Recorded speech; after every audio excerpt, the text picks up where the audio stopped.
Drop it.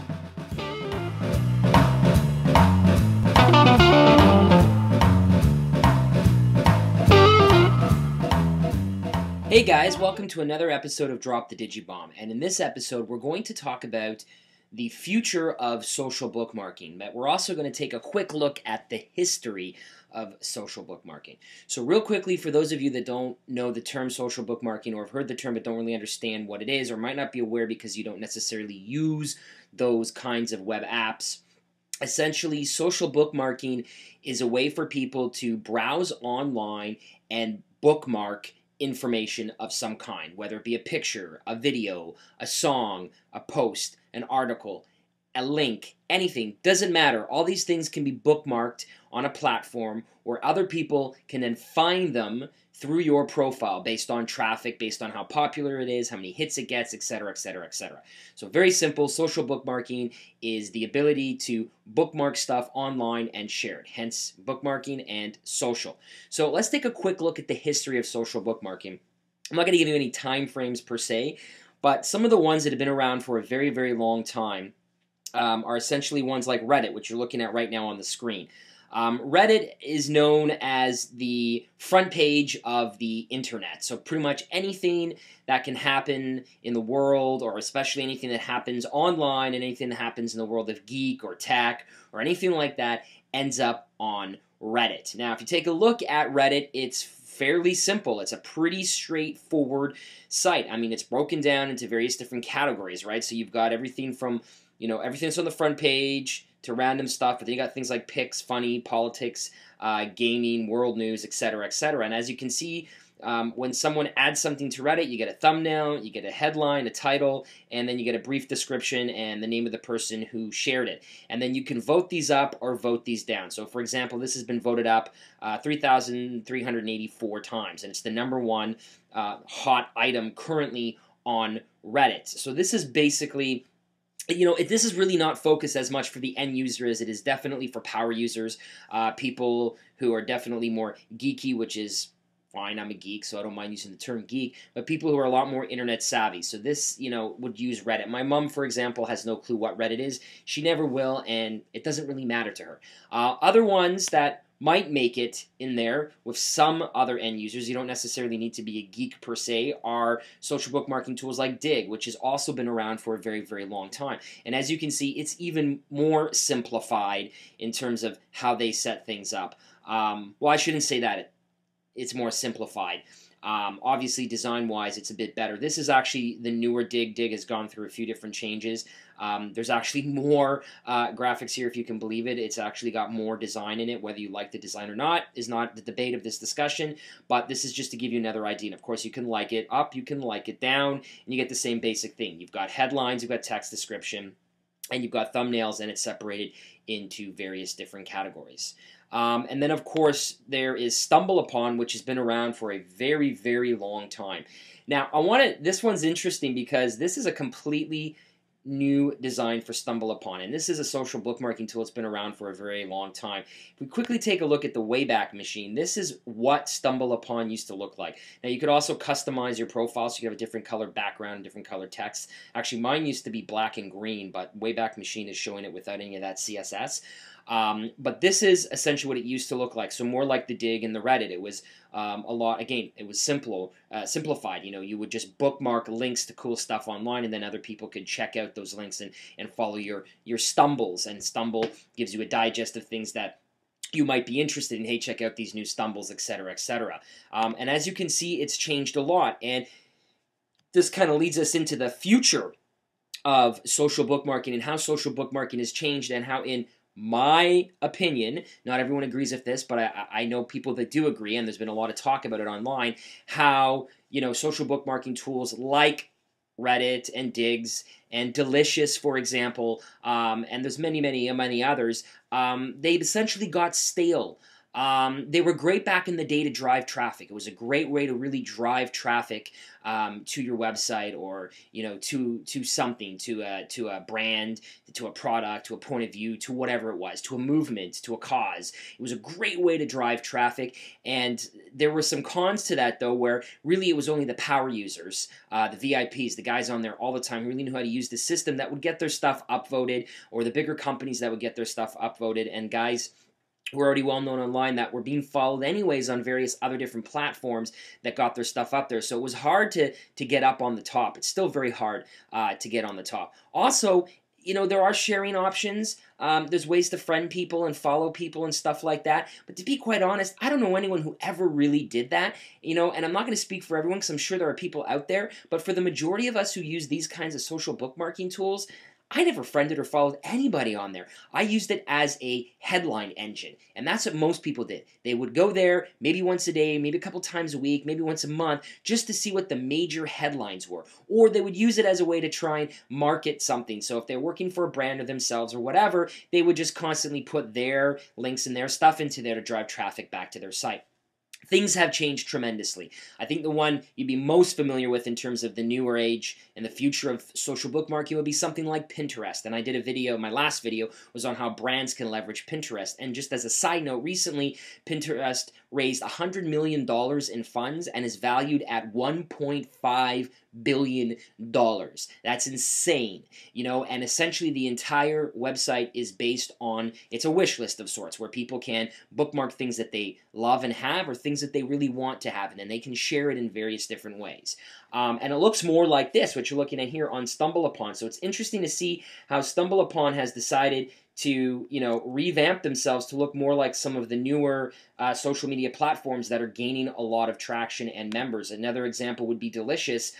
This is not at all what Delicious used to look like. It used to look like the other sites, but as you can see, it's more visual now. It's bigger graphics, more ways to share, more information in terms of views, likes, links, etc., and trying to create that community, a more community feel around it, and more let's share, let's see what other people have kind of deal, which is what Pinterest has been very, very, very successful at. And let's face it, the SEO power behind things like social bookmarking is tremendous, and this is why things like Pinterest are taking off. So let's take a look at the future. Here is the future. This is where social bookmarking has gone from the days of just headlines and text links. It is a much more visual medium. It's definitely more product focused and brand focused than it ever was before, which is why these companies are being given such high evaluations. Though I love Pinterest and I'm a huge fan of Pinterest, and I'm constantly propagating the use of Pinterest personally or as a brand. And I just think it's great the way they do it, and it's really easy to get on board, and you sign in via Facebook or Twitter, and you can share that information, you can aggregate it across other social channels, you can follow people, you can like stuff, and it's relative. You want to do that because you find cooler stuff the more you get involved in that community. And of course it has a bookmarklet, so as you browse the internet, you can easily grab stuff and pin it to your various different boards. Yes, I'm moving through this quickly, but I just want to show you some of the different tools that are out there right now. Here's another one, thefancy.com. I really, really like thefancy.com. Thefancy.com actually does something really, really cool that I happen to love that Pinterest isn't doing, and I'm very surprised. So I can click on something here, for example. So let's say I click on this item, and when I click on this item, I have the ability to buy it right away. It has a built-in shopping cart in this engine. It actually takes you straight to a purchase or buy. Actually, on this one here, it took me to the original page. Let me show you a better example. It depends sometimes on the product. Sometimes it takes you to the actual buy page, and sometimes the buy is built in. Like for example, this is the Geek Dad book, and you'll see that there's an add to cart feature.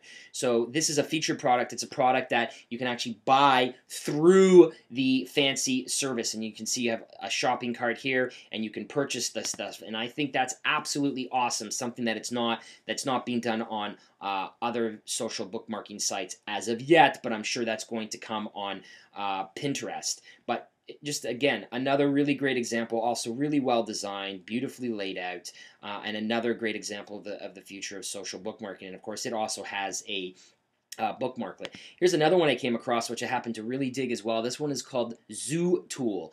ZooTool is also really neat, and it's done the same way. Again, you can share stuff very easily. You create your different themed or categorized content like you would on Pinterest if you're boards, or on the Fancy, etc., etc. But what I like about this one, which is really, really, really neat, is that there is an import tool where you can actually import bookmarks from different browsers. This is awesome. I love this. So I imported, sorry, I clicked on the wrong thing. I imported all of my bookmarks from Firefox, which is what you're seeing here. So I was able to quickly add a ton of content to my profile, because these are all things that I've bookmarked over the years, and I just thought that that was a really awesome tool. The ability to quickly bookmark or bring in bookmarks from another app is amazing. And again, here's your same interface, and you can follow people, friend people, share stuff. I mean, it's really cool. So that's ZooTool. This one I love. This is called PickDeck. I recently came across this via Facebook somehow. I'm not exactly sure. I really dig this. PickDeck is another really great way to socially bookmark various different kinds of content. Also laid out very beautifully. You can see that it is kind of similar to Pinterest. Actually, they're all very similar in the way they do these fluid boxed layouts now, and the way they show content. And they're also all very, very mobile friendly. And some of them even have mobile apps to go along with them. But this is another really, really great example of a very cool social bookmarking tool. Then we have this one, which is a bit different than the others. The others are more product focused, where people are really, they are the kind of content that they are, the kind of content that they're trying to aggregate or disseminate is more brand focused products and things that people are going to buy. Though there is definitely links to websites and articles and posts and tutorials and other stuff like that, and videos and things to watch, but it is definitely more product and brand focused, especially things like Pinterest, and especially things like the Fancy, which is the whole point of the Fancy. This is called Pixable. I actually wrote a post about this on dropthedigibomb.com. I'll put the link in the description. This is an aggregator, so instead of actually directly putting content into the system, it pulls content from everywhere, but it does it similar to what these other social bookmarking tools do. So the social bookmarking you have, so things that you have, and I'll show you here, for example, things that you have on Instagram or Flickr, Lomography, Facebook, Twitter, etc. It pulls all that in here, and it gives you really neat things like top of the day, top of the week, top of the month, top hashtags, most liked, top men, top women, top. I mean, it's really very, very cool, and it's all media based, so it's essentially all pictures, hence Pixable, but it's a really, really awesome tool. It's another way to kind of social bookmark, but in terms of aggregating your social bookmarking tools, and I really love this. And the iPhone app on this is beautiful. It's gorgeous. It works really, really well. You get great notifications all the time of what's going on in your network and in your community.